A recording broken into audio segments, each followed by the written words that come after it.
Estamos aqui hoje com mais um podcast, né, com o nosso doutor João Pedro de Castro, ele que é clínico geral e também, né, tem a pós-graduação agora em geriatria, foi formado pela Universidade de Uberaba, pela Uniub, há 6 anos, né, doutor? Isso, 6 anos.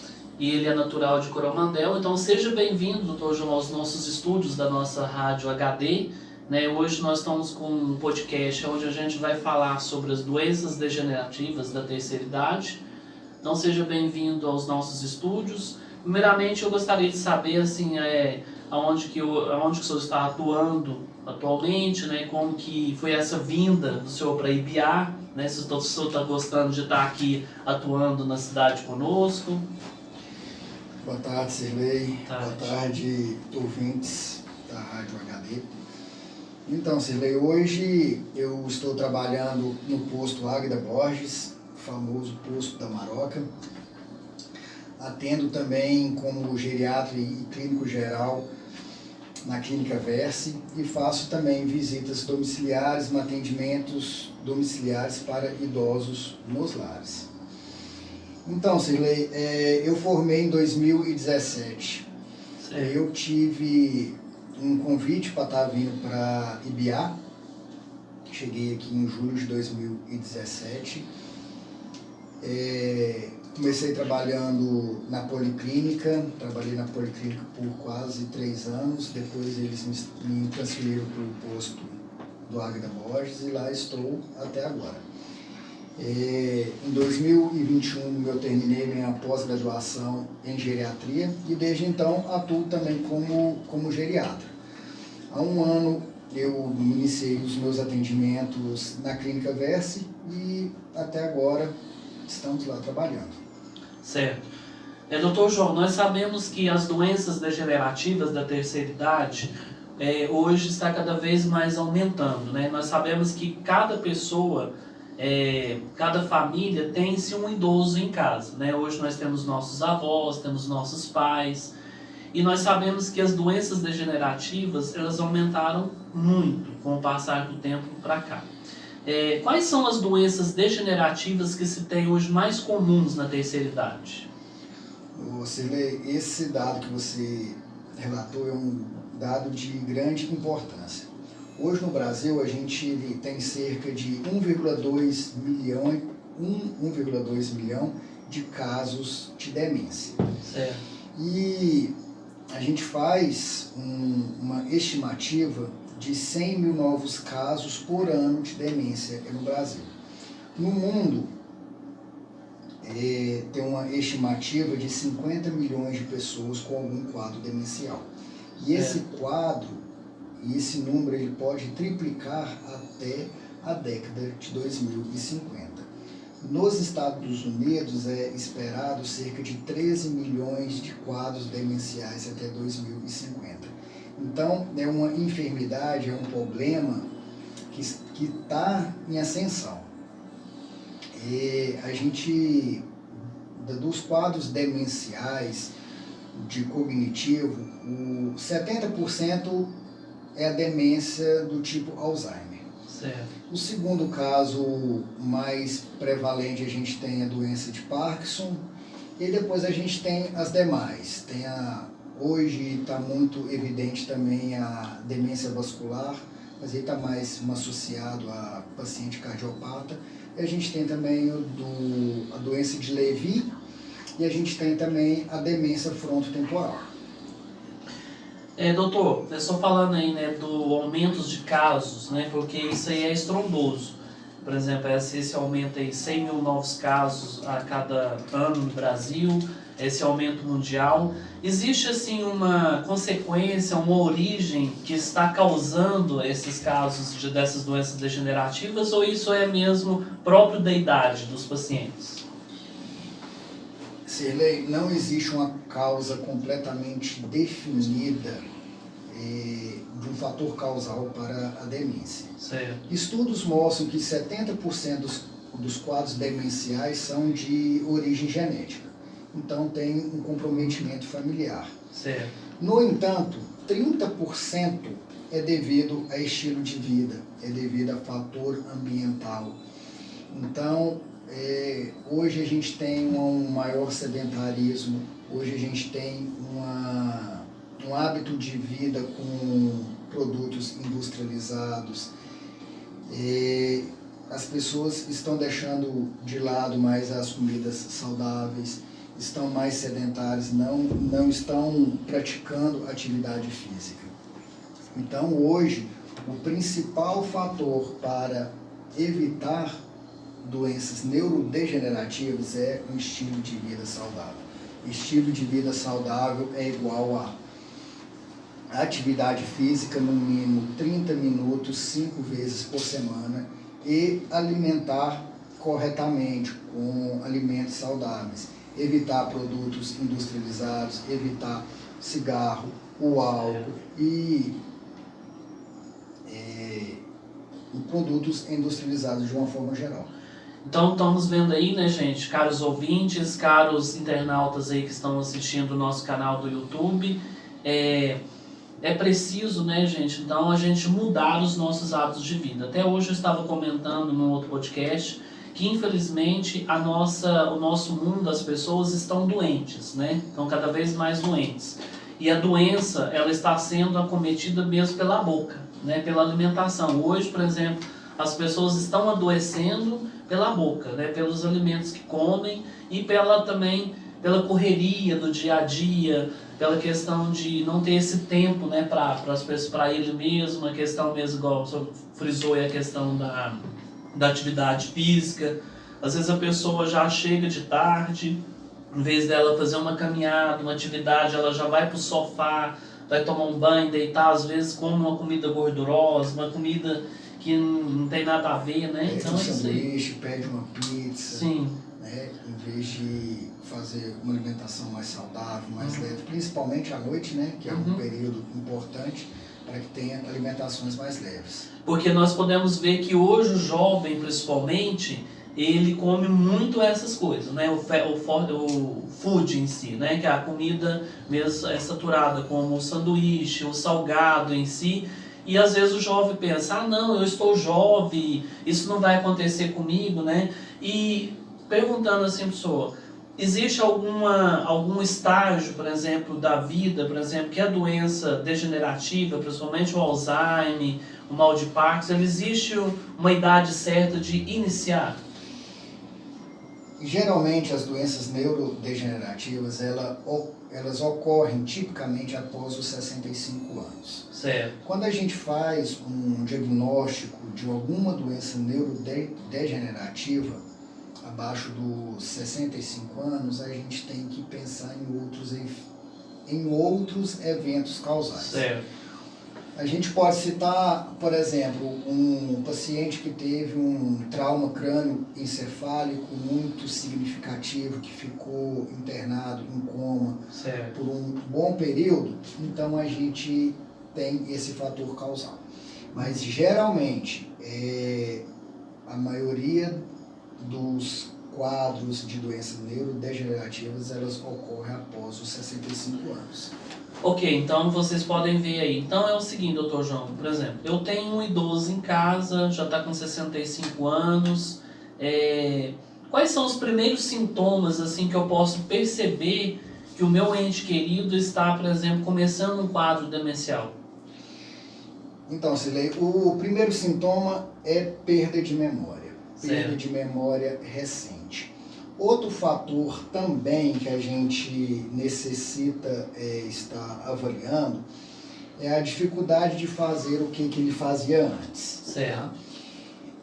Como coisas elementares, coisas simples, como esquentar uma comida no micro-ondas, mexer no controle remoto, mexer no celular. Então, são esses os sintomas. Eu tive um paciente que a família desconfiou de um quadro demencial pelo simples fato que o controle caiu no chão, desmontou e ele não deu conta de montar novamente. Entendi. Então, a família se atentou a esse dado, levou ao consultório, a gente fez os nossos testes e foi diagnosticado uma doença de Alzheimer. E, infelizmente, doutor, às vezes também o diagnóstico ele vem muito tardio, né? Por causa dessa questão. Às vezes os familiares não percebem direito o que está acontecendo, acha assim, não, é problema mesmo da idade, é porque está ficando idoso, não é isso? Isso, muitos sintomas eles são negligenciados, né? Então, assim, não vê que o pai esqueceu de pagar alguma conta, Sim. está muito repetitivo, ou esquecendo que algum parente o visitou precocemente. Então, todos esses sintomas, muitas das vezes, eles são negligenciados. Mas também tem um dado que ele é de extrema importância, que é o fato que ainda existe um preconceito de não querer que um familiar tenha tal problema. Certo. Então, mesmo que perceba, ainda não leva para uma avaliação clínica. Doutor, por exemplo, então a pessoa tem um paciente, tem uma pessoa em casa, viu esses primeiros sintomas aí, levou ao médico, né? Por exemplo, ao geriatra, o médico indicado é o geriatra ou o neurologista para fazer essa avaliação? Os dois médicos indicados são o geriatra e o neurologista. Qualquer um dos dois, certo, o paciente estará muito bem atendido. Então, fez o diagnóstico, então supõe que a pessoa tem um quadro demencial. Quais os primeiros aparatos que a família tem que ter, igual o senhor falou aí, que muitas pessoas, quando descobre que um parente, né, tem um quadro demencial, ela tende a esconder o paciente. Como que fica então esse convívio, né? O senhor acha que o paciente ele tem que ficar mais isolado, ele tem que ter mais convívio social? Como que fica essa questão do paciente de Alzheimer ou de uma demência? O paciente com quadro demencial, ele é um paciente muito complexo. Ele sendo um paciente muito complexo, a gente necessita de vários profissionais. Certo. Mas isso depende do estágio que a demência está. Uma demência pode ser uma demência leve, pode ser uma demência moderada ou até mesmo uma demência grave. Certo. Então, em cada estágio, a gente tem que abrir mão de alguns artefatos para o tratamento dele. A gente pode ser necessário fonoaudiólogo em estágios mais avançados, certo, terapeuta ocupacional, fisioterapeuta e até mesmo o psicólogo ajuda muito, tá? Tanto no apoio com o paciente quanto no apoio da família. Lembrando também que o quadro demencial ele é um quadro progressivo, ele é um quadro contínuo. Então, assim, a gente trata os sintomas, mas ao longo do tempo, a doença ela vai progredir independente de tratamento ou não. O tratamento a gente tem ele para sintomas, para uma maior qualidade de vida para o paciente e para a família também, que a gente não pode esquecer da família, que a família também sofre com tudo isso. Então, só falando nessa questão aí da família é muito importante, porque eu já vi assim, casos, né, de famílias com a questão da demência, que as famílias não sabem lidar com essa situação. Então, muitas das vezes surta, às vezes fala, eu não estou dando conta mais, eu não dou conta de cuidar. Aí, às vezes, arruma um cuidador também, que às vezes até o próprio cuidador não está dando conta mais. Verdade. Então, eu falo assim, o que o senhor indica assim, para a família que tem um doente de Alzheimer, qual que é assim, ajuda que eles devem procurar, o que eles devem fazer para amenizar a situação? Porque é muito difícil mesmo, doutor, porque eu tenho uma mãe que tem um problema, né? Então, às vezes, você chegar na pessoa e você pergunta a ela assim, como que eu chamo? Quem sou eu? E a pessoa, eu não sei. Então, eu falo assim, o primeiro choque, às vezes, com o familiar é esse, do próprio uma mãe ou um filho ou um pai não conhecer o próprio filho, né? Nas minhas consultas eu oriento muito umas famílias quanto a esse aspecto. Porque tem que cuidar pelo amor. Sim. Porque fica um paciente muito confuso. Em alguns casos são pacientes agressivos que não aceitam as opiniões, as ordens, os comandos. E bater de frente, discutir com esses pacientes não é o caminho melhor, não é o melhor caminho, porque são pacientes que não têm um cognitivo, que não têm um raciocínio lógico ideal, tá? Então, para a família, o que eu mais indico é buscar apoio profissional, tanto terapêutico, como conversar com o médico, assistente, do caso, para traçar uma melhor conduta e um melhor tratamento. Sim. Ok. E hoje em dia, existe assim, alguns medicamentos, doutor, que realmente, parece que eu até vi há pouco tempo, né, no Fantástico, um medicamento que surgiu nos Estados Unidos, que poderia ser uma luz no final do túnel para a cura do Alzheimer, né? Existe algum estudo, alguma coisa ainda que está bem avançado nessa parte? Você acha que há probabilidade no futuro de ter a cura para essa doença? Sirley, é algo bastante interessante isso. Existe novos estudos e, ao meu ver, são estudos muito promissores. Sim. Qualquer quadro demencial, principalmente o quadro de Alzheimer, que é o quadro mais prevalente, é uma fase que a gente chama de fase pré-clínica. O que é uma fase pré-clínica? É uma fase que já tem alteração cerebral, já tem alteração da enzima tal e da proteína beta-amiloide no cérebro, no entanto não tem sintomas. Sim. Tá? Como que isso é feito? São estudos que têm em famílias com uma maior propensão, e aí tem análise para ver se o cérebro desses pacientes tem tanto a proteína beta-amiloide quanto a proteína tal. Os novos estudos, a gente tem dois novos medicamentos, que são drogas anti-amiloides e drogas anti-tau, que são medicamentos que destroem essas proteínas. Sim. E essas duas proteínas são as principais causadoras dos quadros demenciais. E são estudos muito promissores, porque já são estudos que evoluíram muito há cerca de 3 anos para cá.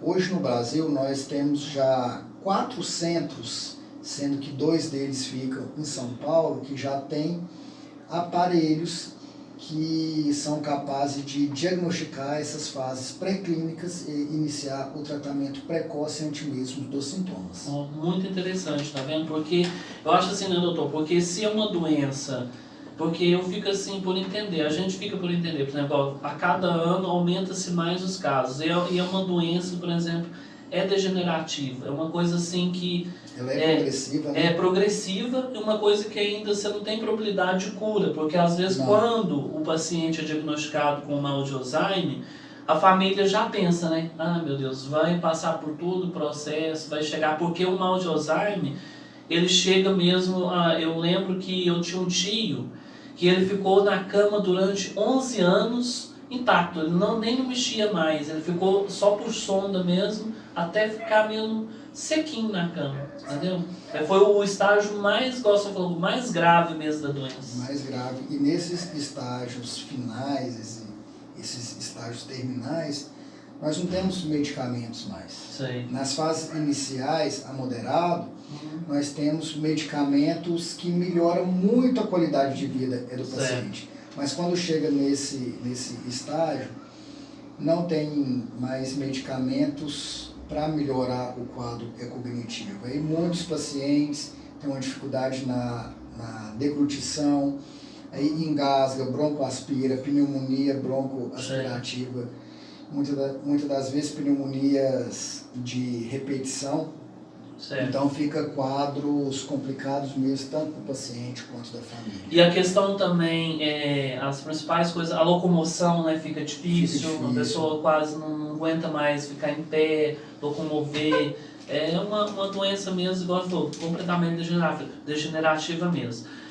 Agora, sobre o mal de Parkinson, existe alguns avanços na medicina agora sobre o mal de Parkinson, como que está o andamento? Então, o mal de Parkinson ele é a segunda maior prevalência entre as doenças neurodegenerativas. Certo. No entanto, é uma enfermidade muito mais tranquila e menos progressiva que a doença De Alzheimer. de Alzheimer. Hoje existe estudos, tá? Tem um estudo no Sírio-Libanês, ele é uma união do Sírio-Libanês com a Unicamp, e com a Unifesp. Se não me engano, é com essas duas escolas mesmo, que eles estão instalando pequenos marcapassos nos ventrículos cerebrais que estão melhorando muito o quadro do Parkinson. Certo. No entanto, ao longo do estágio da evolução do Parkinson, vai surgir um quadro demencial também associado. Certo. No entanto, é o mesmo tratamento do Alzheimer, então eu acredito também que já deve ter bons estudos promissores para esse quadro também, do quadro demencial decorrente do Parkinson. Certo. Voltando àquilo que o senhor falou antes, né, sobre a prevenção, né, do mal de Alzheimer, por exemplo, além da questão que o senhor falou da alimentação, além, por exemplo, o senhor disse lá também sobre a questão da atividade física, existe alguma atividade cerebral para o cérebro ele estar sempre ativo, para ele não cair nesse quadro demencial? Existe sim, Sirley. O nosso cérebro ele tem uma epasticidade, ele se modifica com uma grande facilidade. Certo. No entanto, ao longo da vida, essa epasticidade ela diminui, tá? Crianças aprendem coisas mais fáceis que adultos e também do que os idosos. Certo. No entanto, aprender uma nova língua, aprender um novo instrumento, ler livros, o xadrez, existem estudos mostrando que o xadrez ele estimula bastante o cérebro. Então, todo exercício cerebral, seja ele de qualquer forma, é de bastante valia para isso também. Certo. Então, sobre a questão do mal do Alzheimer, né, o que eu queria assim, que o senhor deixasse uma mensagem para as famílias, né, que estão passando por essa situação, que não é fácil, né? Não é o que o senhor tem a dizer, uma mensagem para eles, assim, porque mesmo, e até mesmo para o paciente, né, não é fácil, porque o paciente ele pode ter momentos de lucidez durante a demência? Pode sim, com certeza. Eu tenho pacientes que oscila muito até mesmo de um dia para o outro. Tem dia que eu passo nas visitas, eles estão orientados, estão contactuantes, e outros dias eles estão confusos, não estão aptos a ter conversa, a nada. Então isso oscila muito.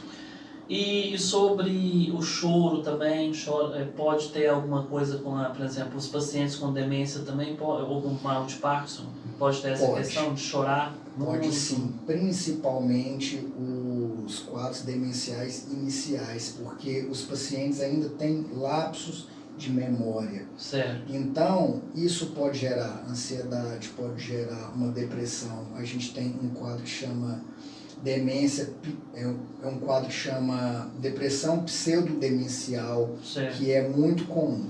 Então, pode acontecer sim. Existe uma teoria que é a teoria do pôr do sol. Geralmente o paciente por volta das 5, 6 horas, ele fica mais melancólico, mais choroso, mais introspectivo. Então esse quadro de ansiedade, de choro fácil, de depressão, ele é bastante pertinente nos quadros demenciais. Doutor, só falando aí sobre a questão da depressão, nós sabemos que depois, né, desse pós-pandemia, as doenças psíquicas aumentaram cada vez mais, porque as pessoas ficaram trancadas dentro de casa, ficaram com medo da doença, do vírus em si, e muitas pessoas tiveram assim, problemas psíquicos bem alterados. E muitos entraram até em quadros de depressão. A depressão, ela é um fator também que pode causar demência? Com certeza, tá? Mas a gente tem quadros demenciais que quando a gente vai puxar a história clínica, história familiar, história pregressa da mulher, a gente pega de 3 a 5 anos atrás, a gente teve ou um trauma ou uma perca de algum ente querido, significante. Então, com certeza, a depressão ela é sim um fator predisponente para os quadros demenciais. Então, que se orienta então também a pessoa, por exemplo, se está deprimida, se a pessoa está passando por um problema, procurar uma ajuda profissional, né? Isso, tanto quanto uma ajuda médica, né, do psiquiatra ou algum clínico, e também a ajuda psicológica, né, com o psicólogo. Hoje, a pressão social, a pressão econômica, o dia a dia, ele está muito competitivo.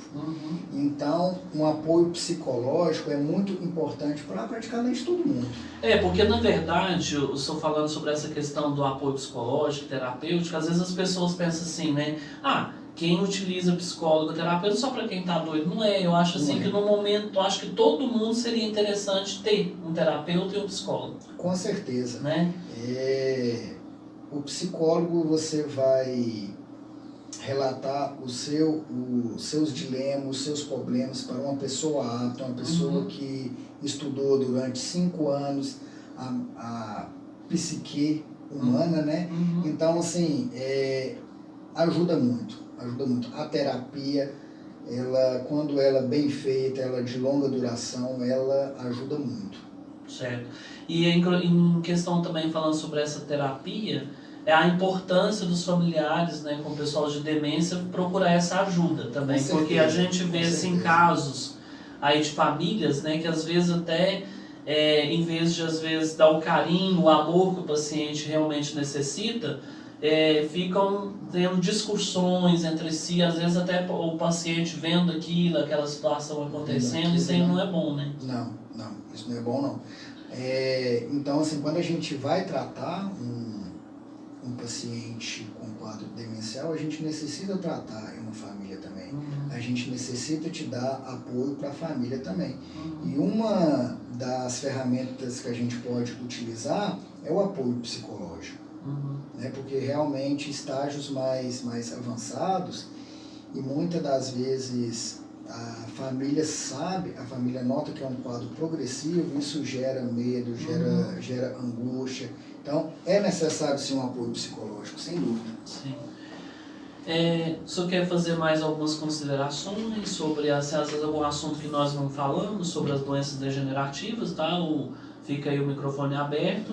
E a mensagem, né, que o senhor pode deixar aí mesmo para essas pessoas que estão passando por esses problemas. Que nós sabemos que dentro mesmo do nosso município não são poucas pessoas, né, doutor, que estão passando por isso. São muitas pessoas, porque nós sabemos que aqui o município tem muito idoso, né, e tem muitas pessoas enfrentando esse problema demencial aí.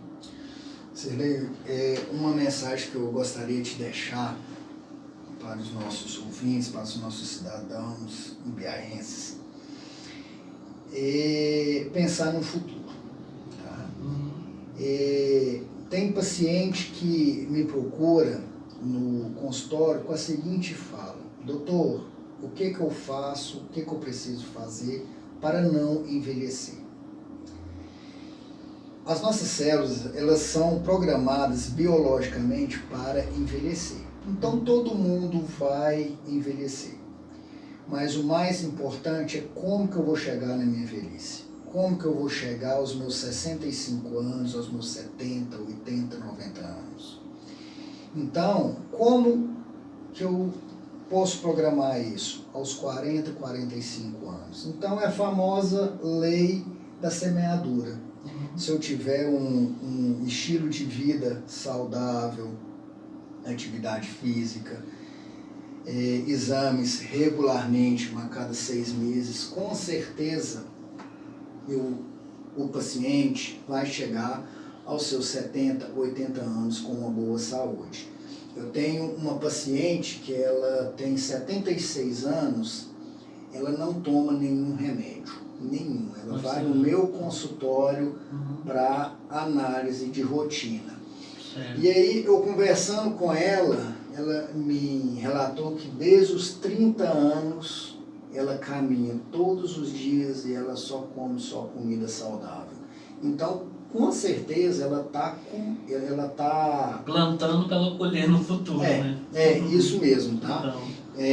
Então, pensar no futuro, se programar para quando tiver com seus 70, 80 anos, como que eu quero estar lá? Eu quero estar hipertenso, diabético,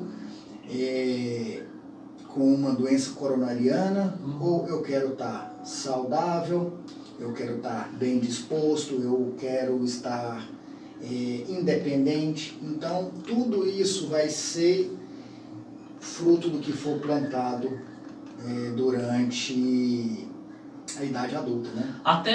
Falando aí, até as construções hoje, né, doutor, eles não pensam na terceira idade, né? Você pode ver que hoje as pessoas constroem casa tudo com escada, tudo sem mobilidade nenhuma, entendeu? Não vai pensar que vai chegar na velhice que como é que vai fazer com uma escada, como vai passar numa porta, uma cadeira de rodas. Isso, não tem. A gente pega as novas plantas hoje, são tudo quartos pequenos, portas pequenas, banheiros minúsculos que não cabem, é uma cadeira de roda. Então, assim, as pessoas elas não estão pensando nisso. Realmente. Por isso que eu acho que está tendo nós estamos chegando num momento, porque nós sabemos que o Brasil nosso, em 1950, vai ser um país de mais idosos do que jovens, né? Com certeza. Então nós vamos chegar no patamar que o país não vai estar preparado para essa questão do idoso, porque você pode ver que até o próprio deficiente hoje, o país não é preparado, tem vários lugares que não tem acesso à casa, por exemplo, muitos constroem casas, igual eu tô falando, né? Não pensando na velhice, a questão mesmo da alimentação. Eu acho assim que o país em si não está se preparando para atender esse grupo da terceira idade. A população brasileira ela está envelhecendo. Então. Né? No primeiro mundo, Europa, Estados Unidos, mas a gente já tem uma população mais idosa prevalente. Então, o Brasil está caminhando para isso. Então, com certeza, necessita de uma conscientização quanto a isso, sim. Então, sem dúvida. Então tá, quero aqui deixar os meus agradecimentos, né, ao senhor, e falar que os estúdios da nossa Rádio HD tá de portas abertas, tá? E tá feito aquele convite, né, que eu fiz pro senhor, se o senhor quiser mensalmente ou às vezes de 15 em 15 dias estar aqui conosco fazendo um pequeno podcast aqui pra gente, porque isso eu acho que é de muita importância, né, trazer essas informações para a nossa população, porque a população ela é carente de informação. E nós sabemos que existe a internet? Tem, mas só que na internet existe muita fake news, né? Então eu acho assim, esses podcasts realmente com um profissional qualificado, ele é de muita importância, porque a pessoa realmente vai estar ouvindo aquela questão de um profissional que realmente entende do assunto. Silvei, sou eu que agradeço esse espaço de grande importância para a gente conscientizar um pouco da população sobre um assunto de grande importância. Fico uma disposição sempre que necessário, tá, para discutir, para conscientizar sobre algum assunto, não só da geriatria, como de qualquer assunto médico, tá? E qualquer uma alteração de humor, de cognitivo, procure um atendimento médico. Nós temos aqui em IBA ótimos profissionais que possam fazer um ótimo diagnóstico.